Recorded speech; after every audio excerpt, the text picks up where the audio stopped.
Cette femme a été agressée à Dakar, près d'un stade où se déroulait un combat entre deux stars de la lutte sénégalaise le 13 janvier dernier. L'incident n'est pas isolé. Des violences ont régulièrement lieu en marge des combats de lutte, le sport le plus populaire au Sénégal, avec le football.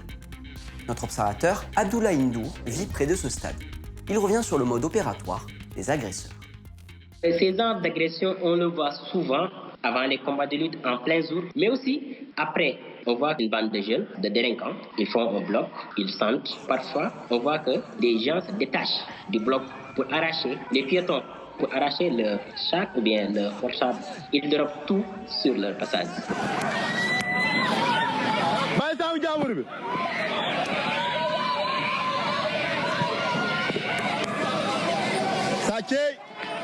Lors des combats d'île, c'est le moment le plus opportun pour ces délinquants-là, pour en profiter, pour faire des agressions. Quand il y a beaucoup de monde dans le stade, et à la fin du combat de lutte, ce monde-là, il passe dans les quartiers. Ces violences sont toujours existées, mais ça a pris de l'ampleur ces dernières années-là. Selon le Comité national de gestion de la lutte sénégalaise, ces violences sont le fait de délinquants, dont certains font partie de clubs de supporters appelés fan clubs. Cette situation est pesante pour les riverains de ces enceintes sportives.